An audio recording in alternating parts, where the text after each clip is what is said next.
Это, конечно, не волшебная пилюля из мультфильма, но тоже очень значимая. Профилактика полиомиелита продолжается. Получить вакцину пришла и маленькая Хадижа. Девочке 7 лет. Немного переживает, но держится уверенно. Тем более, если находишься в крепких руках отца.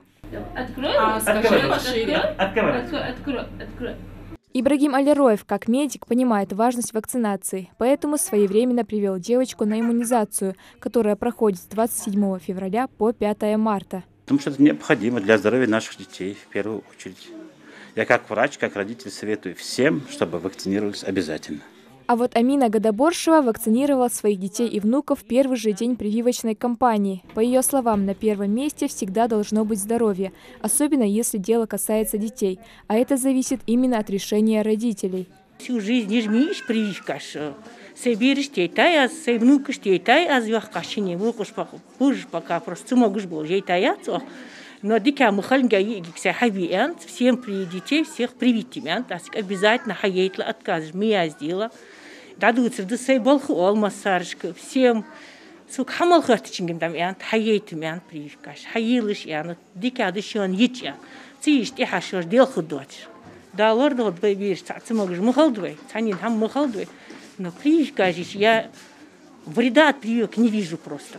Причин для страха действительно нет, уверяют врачи. Вакцина, которая используется для проведения дополнительной иммунизации, самая эффективная. Живая поливалентная полиомиелитная, которая вот уже на протяжении нескольких десятков лет прививают детей. Она выпускается в виде капель и хранится в специальной холодовой камере под присмотром врачей. ОПВ – это и есть живая, то есть ослабленная вакцина. Это тот же самый вирус, то есть под действием химических веществ свойства его, они намного снижены, ну, так более доходчиво, если я буду объяснять.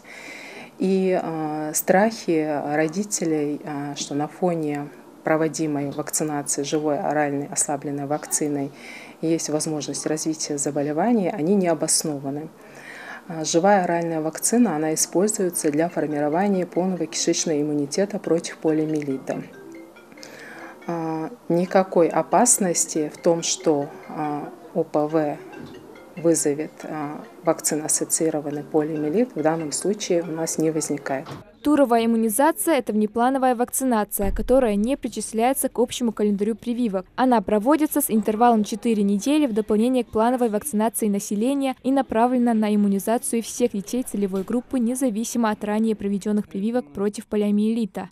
Туровая вакцинация, она у нас проводится согласно постановлению главного санитарного врача Анны Юрьевны Поповой. Хочу отметить, что родители нашего района добросовестно отнеслись к нашим лекциям, к нашим беседам, которые мы с ними провели о необходимости проведения туровой вакцинации против полиомиелита.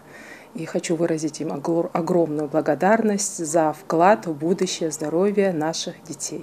Второй тур начнется 3 апреля и продлится до 9 числа. Сделать вакцинацию родители могут в местных поликлиниках. Прививочные кабинеты работают с 9 утра до 6 часов вечера. Малика Измайлова, Магомед Даскиев, Новости 24.